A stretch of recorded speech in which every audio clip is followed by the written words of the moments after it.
Welcome to Momentum Monday. Today is June 8th, 2025. And we're almost back to new all-time highs in the indices. The QQQ, the SPY have almost recovered their entire correction here from between mid-February to the first week of April. And we saw a quick V-shaped recovery, which many did not expect and probably thought. But it seems like the market thinks that all the tariff issues were just a negotiation tactics, and it doesn't really expect um, them to be a major factor in the near term. Obviously, we don't know what will happen with tariffs. The numbers are probably not going to be um, at their original level, but the market doesn't seem to care, as what we see is the US dollar pulling back, and then almost any other asset priced in dollars going up, including stocks in this case. So QQQ is only 2% from its all-time highs. The S&P is like 2.3% from its all-time highs, and I think they're gonna test them pretty soon. And after that, we're likely to see some consolidation before another breakout attempt, just depending on how companies' earnings are and what the macro picture brings. But I would be surprised if that happens before um, fall. What's new last week is that we're starting to see some of the momentum leaders um, lose momentum, I guess.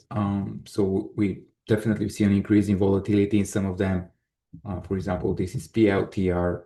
You can see here that big red candle on Thursday, but pretty decent recovery the next day. But definitely, we're starting to see some distribution here, and this is one of the leaders since the April bottom. You can see here the stock has doubled since the bottom, and it's among the few stocks that did not go below the 200-day moving average during that correction. And actually, all the leaders and the best performers have that thing in common. They did not go below their 200-day moving average.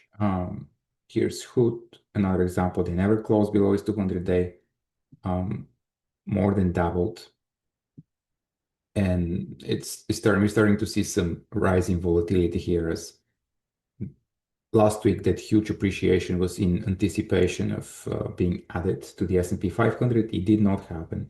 So we'll probably see some pullback probably towards its previous high of 67, and it's around its rising 20-day moving average. And on some of the other leaders that are starting to see some volatility, gold miners, even Bitcoin, you can see, breaking below its rising 20 and below its previous high. So I wouldn't be surprised if we even see a deeper pullback here to the rising 50 maybe. But overall, the dips in those leaders are getting bought. And the only people really losing money are the ones that are chasing obvious breakouts, and then they're getting shaken out. So I think in those cases, it's from a strategic point of view, it's much better to buy near a pullback when we start to see signs of a bounce. Use a tight stop, because at least even if we get stopped, the loss is small. But if we don't get stopped, the potential reward is much bigger than our risk. While if you buy an obvious breakout here, you most likely have to use a wider stop, and the risk to reward is just not the same if we chase obvious breakouts that are not based on fresh news catalyst. Some of the other leaders that are also starting to show some signs of exhaustion. Pony, that Chinese self-driving company, you can see here, went from 5 to 20 in a few weeks. Now it's back to 13, testing its 50-day moving average. What else? CoreWave, definitely one of the major AI players, pure AI play, one of the top performers. Since the April bottom, it actually went from 35 to 165. So among the best performers in the past couple of months, starting to see some cracks. And then one of their European competitors, NVDA, is also on the other side of the spectrum, starting to see some bits and trying to climb towards all-time highs, or at least its local highs here, year-to-date highs. Crowd, they reported earnings, sold off initially on earnings, but found support near its rising 20-day. The overall cybersecurity industry remains super strong, but the point is that lately we're seeing some distribution in some of the leading names since the April bottom. But I don't think that's a reason to worry, because bull markets tend to correct through sector rotations. And we're already seeing money rotating into other areas of the market. They're not as extended. For example, we see some strength in robotic companies. Like on Friday, we saw PDYN trying to break out here after forming a base in the past few months. Surf is another industry, another robotic company, also built a base here in the past few months, and now is starting to make breakout attempts. Also in the financial industry, we're seeing strength in companies like Sophie Technologies trying to build a new base here. 15 is a huge potential resistance level. So if it breaks above it, we can see a quick move towards 18, but it might need some time to set up again. And then actually two of the top performers since the April bottom are against financial company CESO or CISO.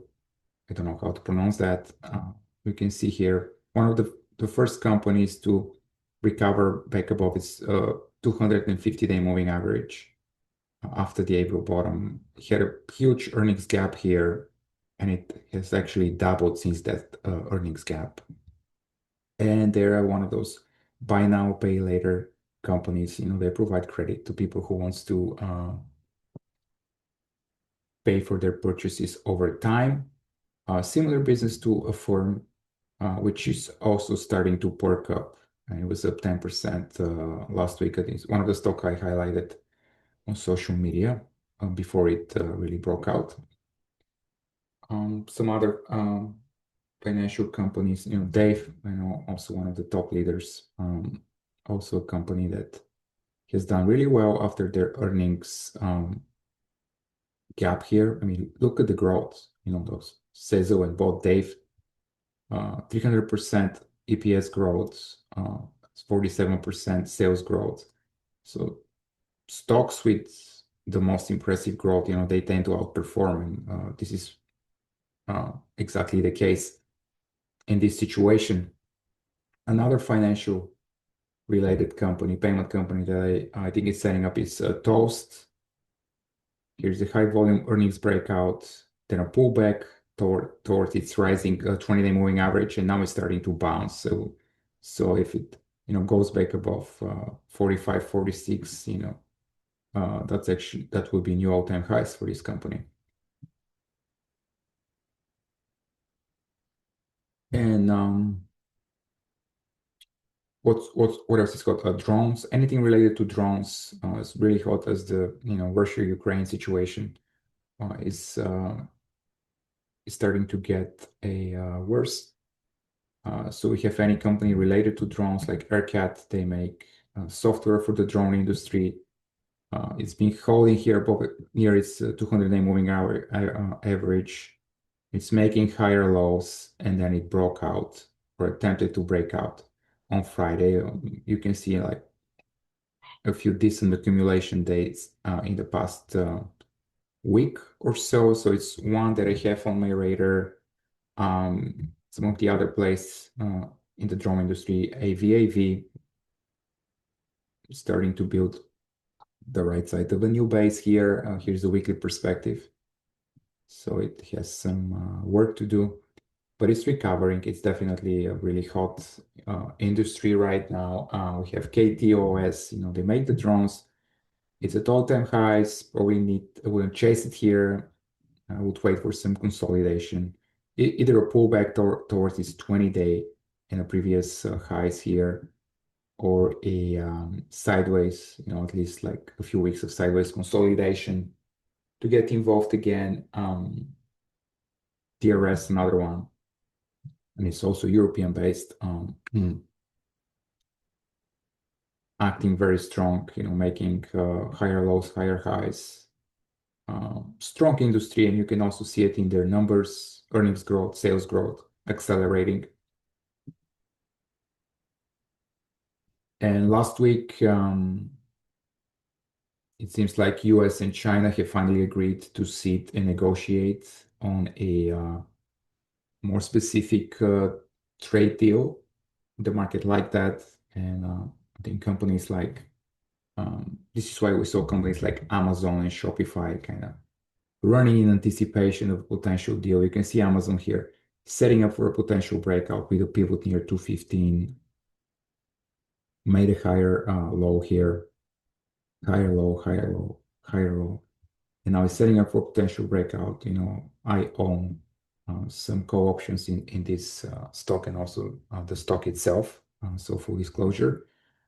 Shopify is similar, also setting up here for a potential breakout. It showed notable relative strength on Friday on volume. So it's kind of the same play, I think. And I think the other industry that would benefit from a potential deal with China is the semiconductor industry. Here's SMH. It had a pretty significant pullback here, but now it's back above its 200-day moving average and starting to work here on a new base. Here's a weekly perspective. 260 is a huge level. Like company like AVAV has been a leader. They already made new all-time highs and now pulling back.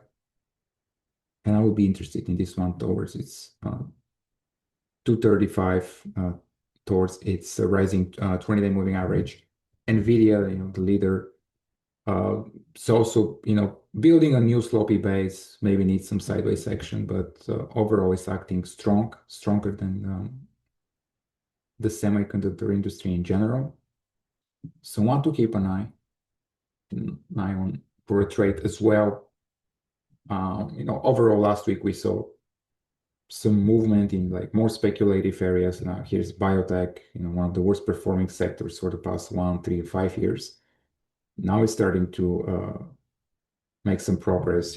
ARC, also known for its speculative bets, broke out on Friday. So there's definitely, even though there's been some distribution in momentum leaders, that the money is not leaving the market, is just rotating into other names, other stocks. That's all from me this week. See you next